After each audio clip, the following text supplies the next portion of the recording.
Brave New World by Aldous Huxley Chapter 1. A squat gray building of only 34 stories. Over the main entrance the words, Central London Hatchery and Conditioning Centre, and, in a shield, the World State's motto, Community, Identity, Stability. The anonymous room on the ground floor laced towards the north. Cold for all the summer beyond the panes, for all the tropical heat of the room itself, a harsh thin light glared through the windows, hungrily seeking some draped lay figure, some pallid shape of academic gooseflesh, but finding only the glass and nickel and bleakly shining porcelain of a laboratory. Wintriness responded to wintriness. The overalls of the workers were white, their hands gloved with a pale corpse-colored rubber. The light was frozen, dead, a ghost. Only from the yellow barrels of the microscopes did it borrow a certain rich and living substance, lying along the polished tubes like butter, streak after luscious streak in long recession down the work tables. "And this," said the director opening the door, "is the fertilizing room." Bent over their instruments, 300 fertilizers were plunged, as the director of hatcheries and conditioning entered the room. In the scarcely breathing silence, the absent-minded, soliloquizing hum or whistle of absorbed concentration. A troop of newly arrived students, very young, pink and callow, followed nervously, rather abjectly, at the director's heels. Each of them carried a notebook, in which, whenever the great man spoke, he desperately scribbled. Straight from the horse's mouth. It was a rare privilege. The DHC for Central London always made a point of personally conducting his new students round the various departments.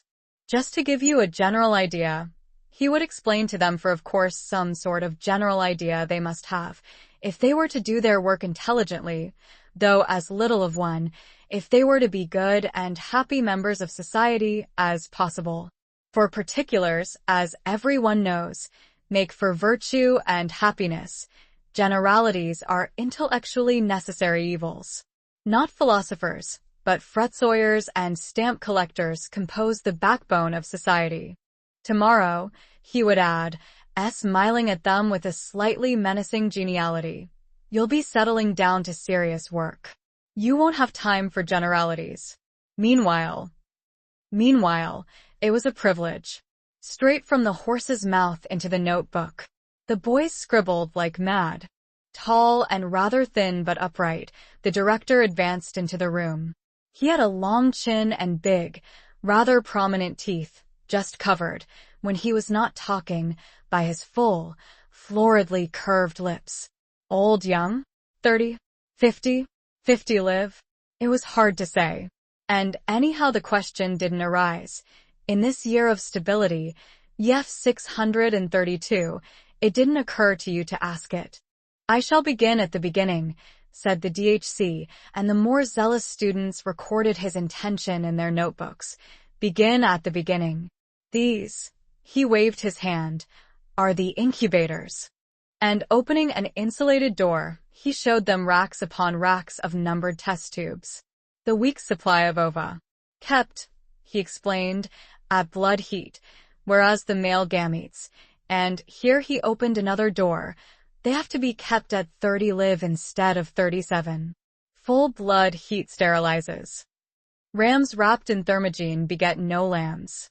Still leaning against the incubators he gave them, while the pencils scurried illegibly across the pages, a brief description of the modem fertilizing process, spoke first, of course, of its surgical introduction, the operation undergone voluntarily for the good of society, not to mention the fact that it carries a bonus amounting to 6 months' salary. Continued with some account of the technique for preserving the excised ovary alive and actively developing, passed on to a consideration OL. Optimum temperature, salinity, viscosity, referred to the liquor in which the detached and ripened eggs were kept, and, leading his charges to the work tables, actually showed them how this liquor was drawn off from the test tubes, how it was let out drop by drop onto the specially wand slides of the microscopes, how the eggs which it contained were inspected for abnormalities, counted and transferred to a porous receptacle. How? And he now took them to watch the operation. This receptacle was immersed in a warm bouillon containing free-swimming spermatozoa at a minimum concentration of 100,000 per cubic centimeter, he insisted, and how, after 10 minutes, the container was lifted out of the liquor and its contents re-examined.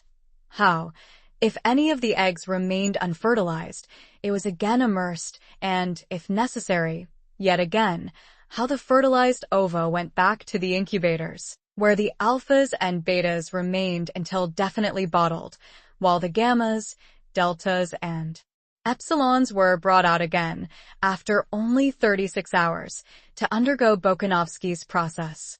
Bokanovsky's process, repeated the director, and the students underlined the words in their little notebooks. 1 egg, 1 embryo, 1 adult, non-nullity. But a Bokanovskified egg will bud, will proliferate, will divide from 8 to 96 buds, and every bud will grow into a perfectly formed embryo, and every embryo into a full-sized adult, making 96 human beings grow where only one grew before. Progress. Essentially, the DHC concluded, Bokanovskification consists of a series of arrests of development. We check the nonal growth and, paradoxically enough, the egg responds by budding. Responds by budding. The pencils were busy. He pointed. On a very slowly moving band, a rack full of test tubes was entering a large metal box. Another rack full was emerging. Machinery faintly purred. It took 8 minutes for the tubes to go through. He told them 8 minutes of hard X-rays being about as much as an egg can stand. A few died. Of the rest, the least susceptible divided into 2. Most put out 4 buds, some 8. All were returned to the incubators, where the buds began to develop. Then, after 2 days, were suddenly chilled and checked. 2, 4, 8. The buds in their turn budded, and having budded were dosed almost to death with alcohol, consequently burgeoned again, and having budded, but out of bud were thereafter, further arrest being generally fatal, left to develop in peace. By which time the original egg was in a fair way to becoming anything from 8 to 96 embryos, a prodigious improvement, you will agree, on nature.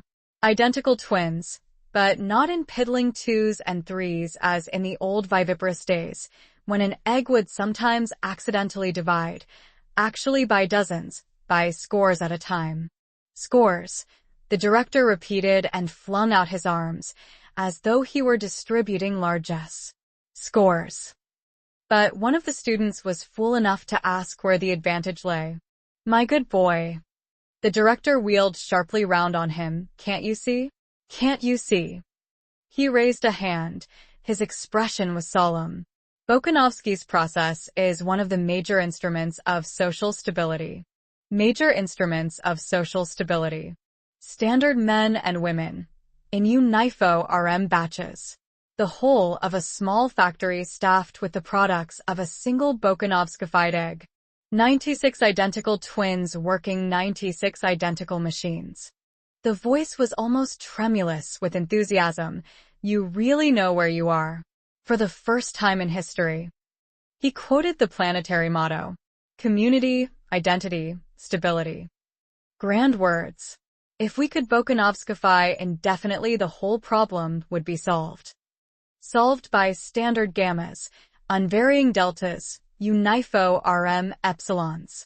Illions OL identical twins. The principle of mass production at last applied to biology.